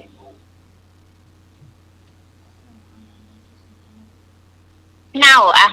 นอกแล้วนะ เน่าเลย นอก คลองสามวา ต้องไหว เอาบดีกี่ที่เกิด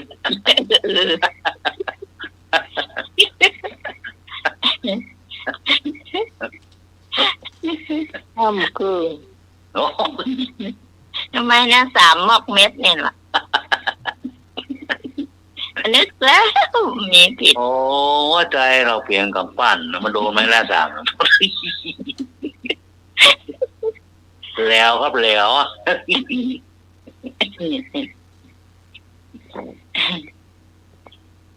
พี่กรณ์หมอมีอะไรอย่างอะไรอย่างสักอย่างอ่ะเอาไอ้หนุ่ย มันมีอย่างสักอย่างเลย มีสักอย่าง โอ้ยพ่อกี่ข้าวแรงก็อย่างไหน กินข้าวแรงอ่ะ โอ้กินข้าวแรงแต่ว่าไม่แรงมันลืมละ อ้าวอย่าอ้อนั่นครับผม ไอ้นึกไอ้กระทง ที่ก่อนอ่ะข้างแรงก็มาเป็นคีนะครับ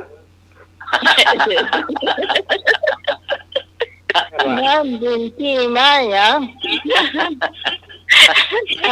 ถามไม่พงไม้เป็นที่ไม้ยัง ก็มาเป็นคีอ่ะ ไม้ยัง มาหกเลยค่ะ ก็เตียเห็น มาหกของมกฮะ ดีก็ดีกว่าแกง16กับไอ้11กับ ที่ห้าไม่หกเลยนะ แกง11 โน้สวดแต่สวดว่าเก่ง11 แกงยังไม่รู้วันเนี้ยเขาบอกแกงระเบิดเขมรกัมพูชาป่ะไม่รู้ วันนี้อันนั้นแถมอย่างละไอ้หนุ่ยเขาบอกว่าวันนี้กินแกงอย่างกินแกงเพราะคาตีเมียบ่าย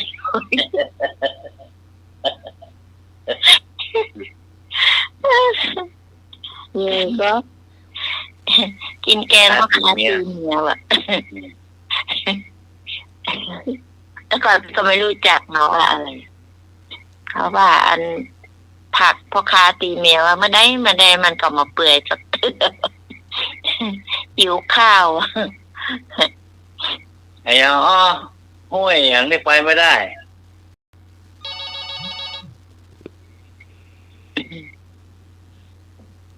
ไปก็ไม่ได้ห้วยอื่นว่าไปได้หมดห้วยนี่ไปก็ไม่ได้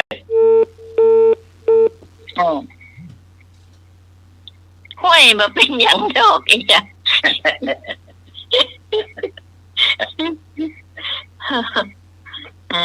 อาจารย์สมัครต ห้ อ ว บ ยอย่างไปไม่ได้ อย่า อาจารย์สมัครหลับงีบมึงครับ เออ อ้าวอันเน้นน้อยแต่ไอ้ตอบแทน ห้วยอะไรไปไม่ได้ ก็ห้วยไปไม่ได้ไงครับ ดีมาก สมน้ำแน่ก็ห้วยไปไม่ได้มันก็ห้วยไปไม่ได้หนังกันเนาะ อะไรไปไม่ได้ ไอ้ผมมาช่วยเอาไม้หน้าสามปุ๊บไอ้หน่วยกำลัง ห้วยไปไม่ อยู่ ได้ ในกรุงเทพวะวันนี้อยู่ในกรุงเทพหมดละห้วยขวาง ถูกต้องม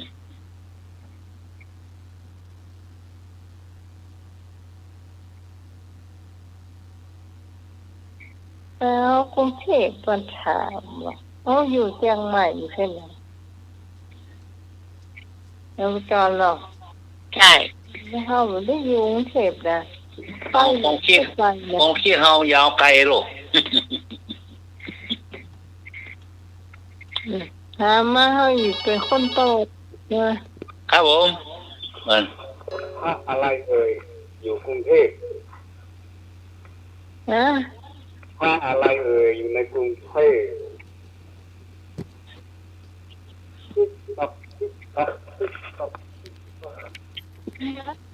ใช่ดีจ้ะ พระอะไรเอ่ยอยู่กรุงเทพเด็กวัยรุ่นชอบไปกันนะมันทั้งเฮากับไปกันนั่น นึกไม่ออกฮะ เอาเฉลยนะพลามถนนพระราม อ๋อ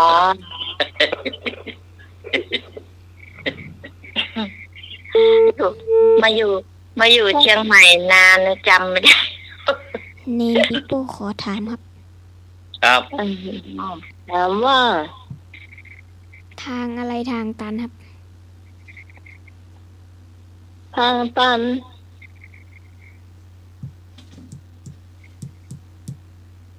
เนนน้อยถามถูกหรือเปล่าน่ะ หึ ถามถูกหรือเปล่า อ๋อ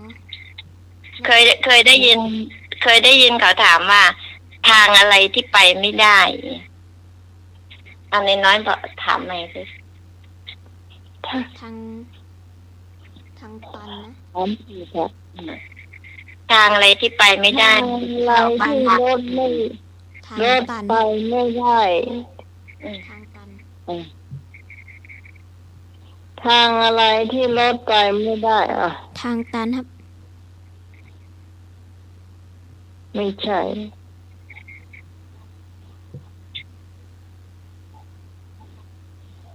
ทางที่เขียนป้ายว่าไม่ให้ไปอ่ะ ไม่ใช่ไม่ถูก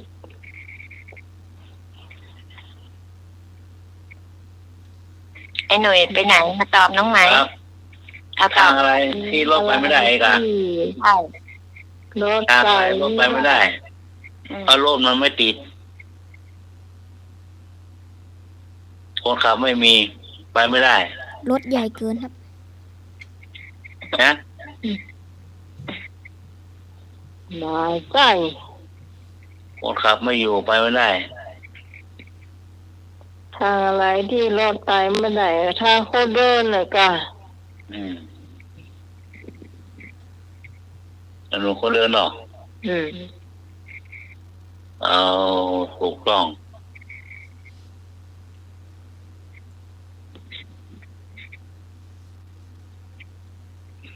ถามมาเนน้อยถามมา ขอคิดแป๊บ ถา นึ ม งครับ อันนี้ถามเนน้อยแมวชอบอะไรที่สุด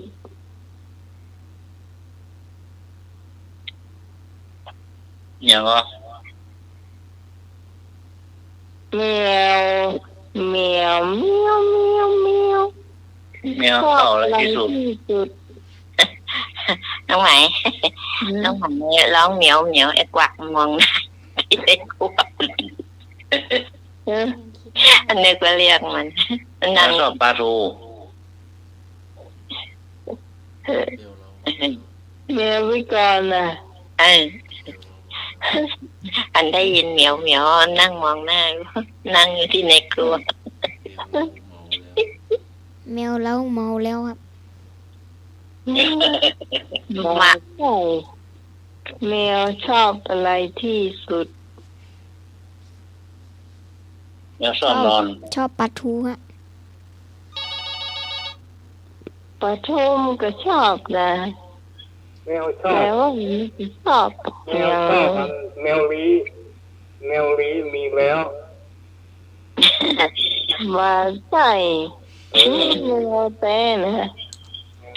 แมวชอบของเล่นฮะ มาใส่เดี๋ยวเฉลยก็ไอ้หนุ่ยเคยน้องเคยถามแล้วนะ ลืมไปละ พี่กรณ์ไม่เคยได้ยิน แมวชอบขึ้นหลังคา ได้ แมวชอบพังเข้าของครับ ฮะ แมวชอบพังเข้าของครับ เดี๋ยวใจแมวชอบขโมย อ๋อ ขโมยทุกอย่างที่มันชอบอะปลาย่างปลาแห้งปลาบ้วงปลาทูปลาปิ้งอย่างนั้นถ้ามันกินได้มันขโมยหมดอ่ะ โอ้ยแกเที่ยงคืนแล้วอ่ะ ป่ะที่บ้านอ่ะเนาะ ดู ไม่อย่างเมื่อวาน พ่อครูบริการ โอ้ เนาะ เจ้า เนาะ เจ้าสำหรับค่ำคืนนี้ต้องขอบคุณพระอาจารย์พระครูสมุวิศวรรณวรกิจโจผู้อำนวยการสถานี แล้วก็เมตตาเวลาให้กับรายการธรรมะคลายเครียดของเรามาโดยตลอดนะเจ้า ขอบคุณพระอาจารย์สมัครยาณสีโลนะเจ้าขอบคุณเนนน้อยทั้งสองรูปนะเจ้า ขอบคุณไอ้หน่วยสว่างเมฆเจ้า ขอบคุณพี่ เจ ก ริญ รณ์ พร จำเป็นเคยกลางนะเจ้า แล้วสำหรับพระเจ้าพี่สมัยสุริยดรสำหรับวันนี้ทีมงานเรามาบักครบนะเจ้าต้องลาคุณผู้ฟังไปก่อนเราจะมาพบปะกันใหม่ในคืนพรุ่งนี้3 ทุ่มเป็นต้นไปจนถึงเที่ยงคืนสำหรับวันนี้ลาพร้อมกันเลยนะเจ้าสวัสดีเจ้า สวัสดีค่ะ เจริญพร ครับ ทุก เดี๋ยวผมต้องเอาผ้าไปซักพรุ่งนี้เปื้อนอ่ะ